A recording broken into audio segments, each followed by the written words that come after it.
Well, hello there, Aquarius. Welcome to your channel Intuitive Forecast from the Gasmic Tarot.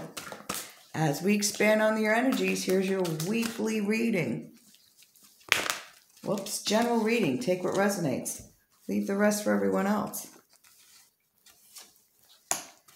Wow. Okay, because it's general, it may not resonate with all of you, so you might want to look at the forecast for your moon or your rising. If this does resonate with you, if you want me to resonate with your energy, you want to claim the reading, throw a comment below the video. And thanks again for your likes. Thanks for clicking that button to subscribe to the channel. I appreciate you. Okay, we have another reader here. That's right. Who's going to get down now, right? Okay, say hello. Okay, thank you. Thank you for your patience. Somebody needs some love. Okay, so Queen of Fire, Queen of Air, King of Air. So let's get started, shall we? Oh, by the way, at the end of the video, personal story of manifestation, if you want to watch all the way through, if that helps your manifestation practice. So this is about passion, okay? New inspired passion from spirit. You're getting your vevra back. You're getting your zing. You're back in that zone that you've long forgot. I love this card because it looks like the young Morgan Fairchild. Okay, if you're older and you know the Dallas. Okay, so this is about you getting back in your groove. You know, you've got that vevra again. You're strong.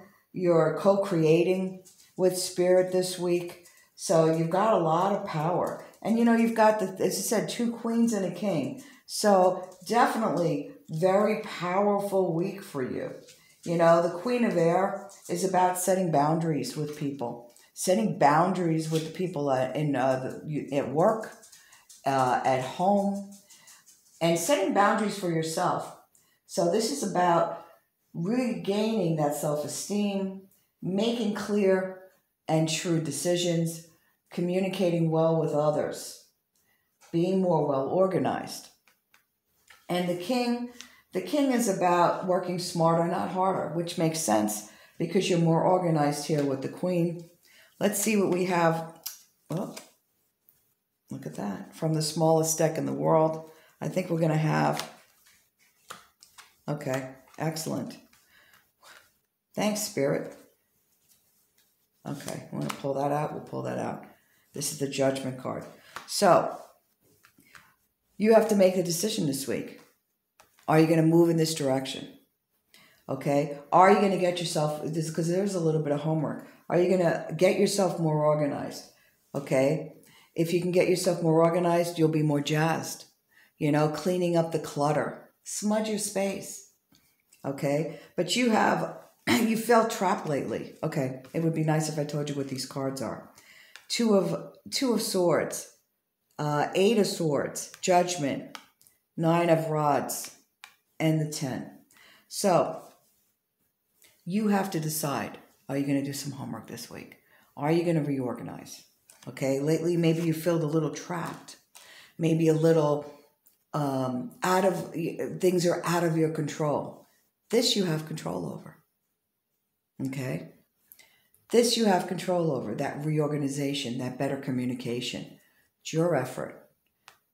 Working smarter, not harder. As far as the Judgment card is concerned, that's about openings. It's about awakening. It's about looking at the way you're doing things today and saying, oh, you know what? Let's do this differently. Let's change this up a little bit. Let's do this differently. There's better ways to do this.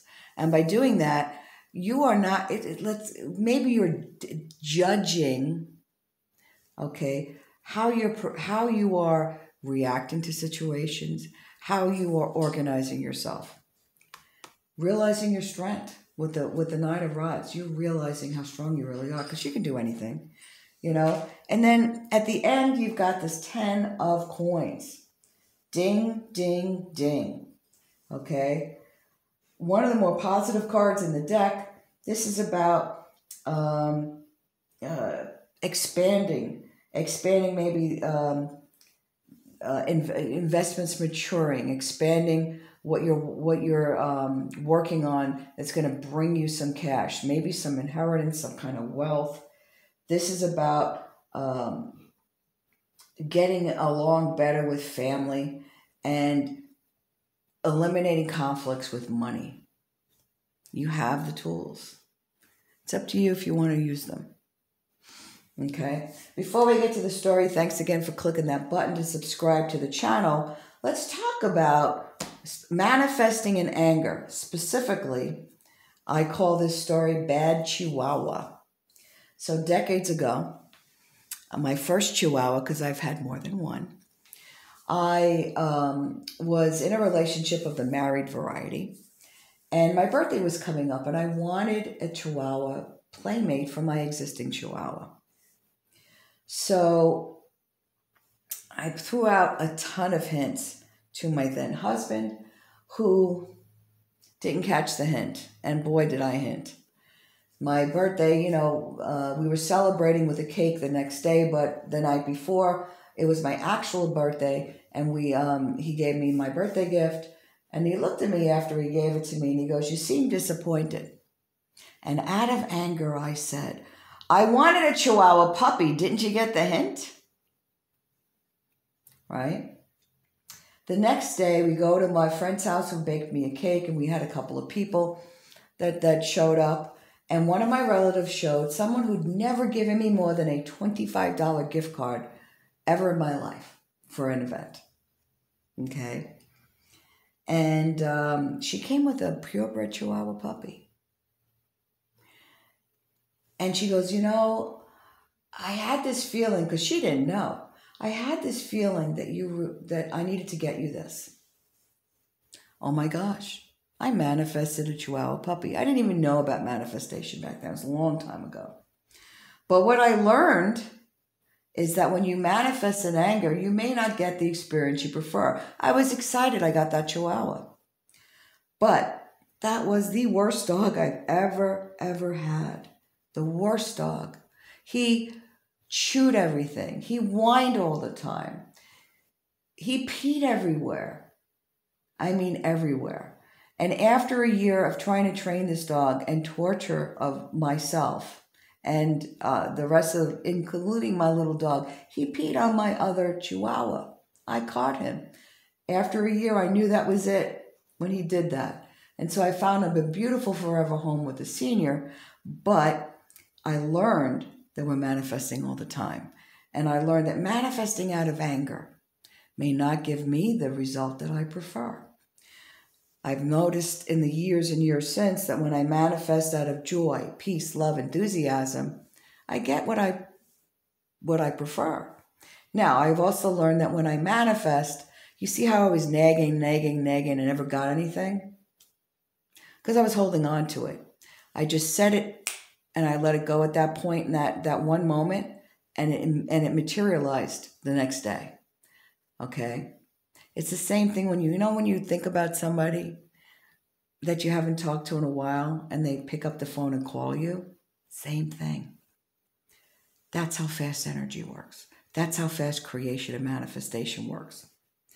Okay, so manifest out of joy and peace and love and whatever, and deliciousness.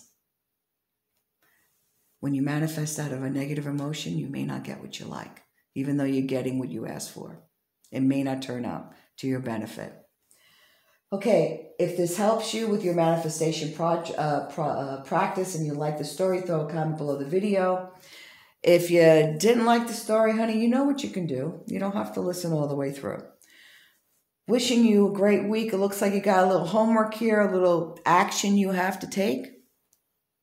And it will all work out. See you soon.